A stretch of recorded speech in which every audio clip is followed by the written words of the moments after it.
श्री महाकाल मित्रों, आज हम सोमवार की व्रत कथा सुनने वाले हैं। तो मित्रों आइए आज हम इस कथा को सुनते हैं। किसी नगर में एक धनी व्यापारी रहता था। दूर दूर तक उसका व्यापार फैला हुआ था।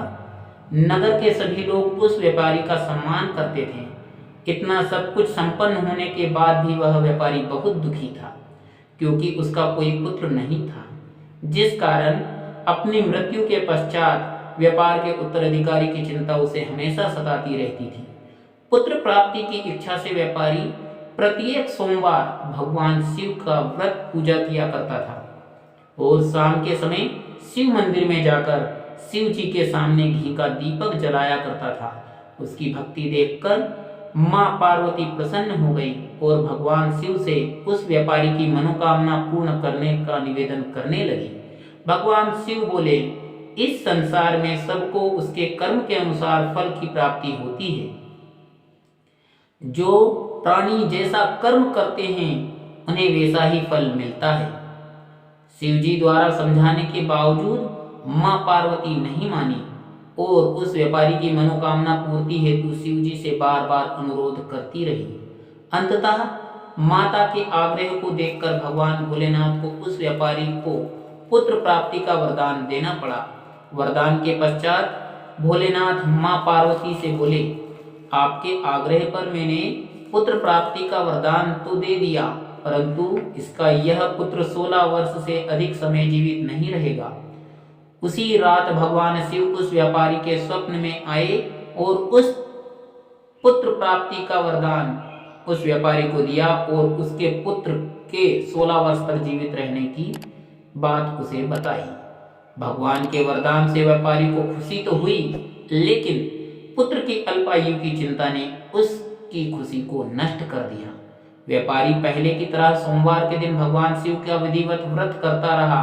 कुछ महीने के बाद उसके घर एक अति सुंदर बालक ने जन्म लिया और घर में खुशियां ही खुशियां भर गई। बहुत धूमधाम से पुत्र का जन्म का समारोह मनाया गया, परंतु व्यापारी को पुत्र जन्म की अधिक खुशी नहीं हुई, क्योंकि उसे पुत्र की अल्पायु के रहस्य का पता था। जब पुत्र 12 वर्ष का हुआ तो व्यापारी ने उसे अपने मामा के साथ में वाराणसी पढ़ने के लिए भेज दिया। लड़का अपने मामा के साथ शिक्षा प्राप्ति हेतु चल दिया। रास्ते में जहां भी मामा भांजे विश्राम हेतु रुकते, वहीं यज्ञ करते और ब्राह्मणों को भोजन कराते। लंबी यात्रा के बाद मामा भांजे एक नगर में पहुंचे। उस नगर के राजा की कन्या का विवाह था, जिस कारण पूरे नगर को सजाया गया था। निश्चित समय पर बारात आ गई, लेकिन वर का पिता अपने बेटे की एक आंख से काने होने के कारण बहुत चिंतित था। उसे भय था कि इस बात का पता चलने पर कहीं राजा विवाह से इनकार ना कर दे, इससे उसकी बदनामी भी होगी। जब वर के पिता ने व्यापारी के पुत्र को देखा तो उसके मस्तिष्क में एक विचार आया। उसने सोचा, क्यों ना इस लड़के को दूल्हा बनाकर राजकुमारी से विवाह करा दूं। विवाह के बाद इसको धन देकर विदा कर दूंगा और राजकुमारी को अपने नगर ले जाऊंगा। वर के पिता ने लड़के के मामा से इस संबंध में बात की। मामा ने धन मिलने के लालच में वर के पिता की बात स्वीकार कर ली।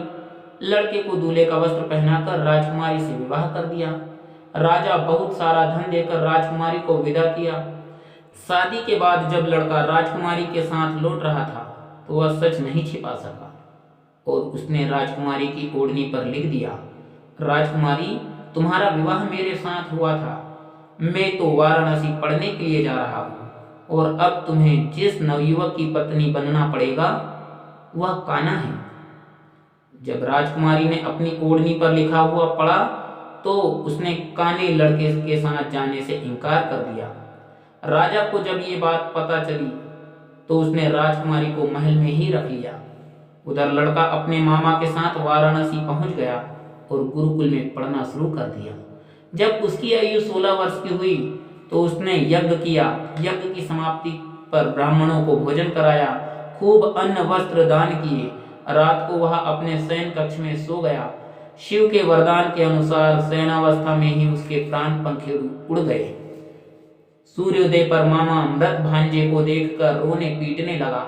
आसपास के लोग भी एकत्र होकर दुख प्रकट करने लगे। लड़के के मामा के रोने का विलाप करने के स्वर समीप से गुजरते हुए भगवान शिव और माता पार्वती जी ने भी सुने।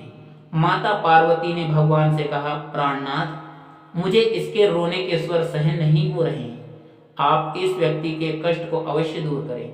भगवान शिव ने माता पार्वती के साथ अदृश्य रूप में समीप जाकर देखा तो भोलेनाथ माता पार्वती से बोले, यह तो वही व्यापारी का पुत्र है जिसे मैंने 16 वर्ष की आयु का वरदान दिया था, इसकी आयु पूरी हो चुकी है। माँ पार्वती ने फिर भगवान शिव से निवेदन कर उस बालक को जीवन देने का आग्रह किया। माता पार्वती के आग्रह पर भगवान शिव ने उस लड़के को जीवित होने का वरदान दिया और कुछ ही पल में वह जीवित होकर उठ बैठा। शिक्षा समाप्त करके लड़का मामा के साथ अपने नगर की ओर चल दिया। दोनों चलते हुए उसी नगर में पहुंचे जहां उसका विवाह हुआ था। उस नगर में भी यज्ञ का आयोजन किया। समीप से गुजरते हुए नगर के राजा यज्ञ का आयोजन देखा और उसने तुरंत ही लड़के और उसके मामा को पहचान लिया। यज्ञ के समाप्त होने पर राजा मामा और लड़के को महल में ले गया और कुछ दिन उन्हें महल में रखकर बहुत सा धन वस्त्र आदि देकर राजकुमारी के साथ विदा कर दिया। इधर भूखे प्यासे रहकर व्यापारी और उसकी पत्नी बेटे की प्रतीक्षा कर रहे थे। उन्होंने प्रतिज्ञा कर रखी थी कि यदि उन्हें अपने बेटे की मृत्यु का समाचार मिला तो दोनों अपने प्राण त्याग देंगे।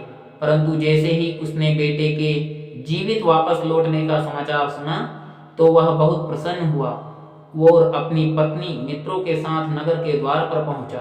अपने बेटे के विवाह का समाचार सुनकर पुत्रवधू राजकुमारी को देखकर उसकी खुशी का ठिकाना न रहा।